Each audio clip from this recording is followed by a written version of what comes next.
postmodernism in a lot of ways, because Yeah. postmodernism was all about deconstructing your grand narratives. And so there are no grand narratives. Even the Enlightenment was a grand narrative. The universalism of the Enlightenment, the Age of Reason, that had to be deconstructed as a mythology that was promoted and proposed by certain power structures. You can see how this is adjacent to Marxism. There is a very clear demarcation, though, between postmodernism and Marxism. And so this is an area where Jordan Peterson typically kind of gets things wrong. Even though there is some overlap, because many of the postmodernists did like elements of Marxism. Postmodernism, though, was utilized by the CIA actually to fight against Soviet realism and cosmism. So it's actually the CIA that went and met with Derrida and various deconstructionists to try to incorporate and utilize this form of liberalism.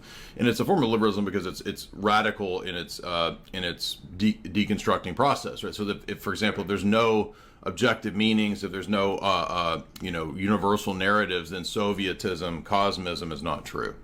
And so it's part of the arsenal of the Western liberal project, even though it's a deconstruction even of Western liberalism. So people get confused over this and they don't understand sort of these differences. But I'm glad you mentioned semiotics. I had quite a few classes that dealt with semiotics and in undergrad and grad school. So this is an area I know decently well. I'm not an expert in it, but you can begin to see why semiotics, which is philosophy of signs and symbols, comes to play a key role. Because if we get really deep into deconstructing symbols, and like you said, there's that linguistic turn in philosophy, begins with Vico, and by the time it gets to modern philosophy, you've got Wittgenstein and guys like this are basically saying that really words are just language games. They're not really conveying meaning. It's an illusion if we think we're deriving the author's meaning.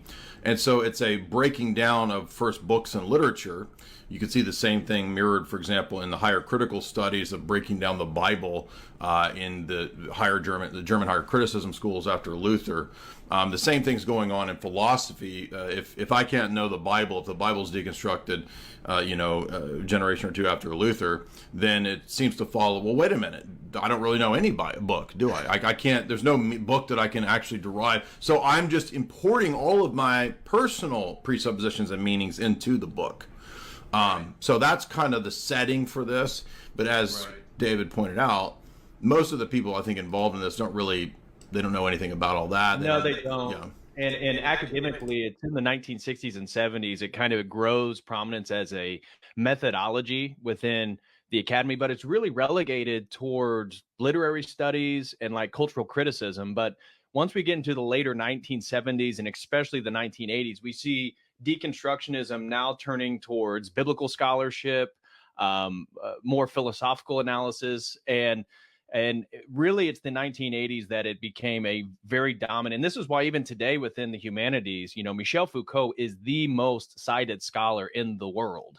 And of course, he died from activities at bathhouses in the Bay Area. But I just wanted to point out that this isn't a new phenomenon, even though these TikTokers are acting like they just discovered the sun or something. This is kind of old hat stuff, and they really don't even know what they're engaging in, especially with their veridical claims about what scripture says or what. It's funny because even the Dan McClellan guy, he will argue for what he believes the intent of the author is, even though his own deconstructionist movement rejects, like you said, authorial intent within textual scripture or criticism itself. Yeah, I want to make one little sort of a caveat here, which is that if you're into presuppositional argumentation and logic, believe it or not, there's actually an interesting role for postmodern people. I don't mean to say, obviously, that I accept or I want to promote postmodernism. Much like David Hume is very useful to us to show the logical consistency of skepticism and atheism and empiricism, or radical empiricism. In the very same way, we can actually take some of the critiques that postmodernists have, and they're very useful and they're very adjacent to transcendental argumentation. Just the critiques, though, so be very clear with what I'm saying here. I'm not saying that I want to adopt postmodern philosophy. There is no answer. I mean, the whole point is everything is destroyed and deconstructed because there are no grand narratives. So now, obviously, if we believe in Christianity, that's our grand narrative. But the postmodernists have a very good insight when it comes to deconstructing language from an atheist empiricist perspective. So anytime you're talking to, say, a normie Reddit level atheist who doesn't know this stuff, kind of the Dawkins, Dennett, Hitchens sphere, those kinds of people, they will not have any significant answer to postmodern critiques of their Enlightenment assumptions. So that's why they're very useful to us if you're very careful.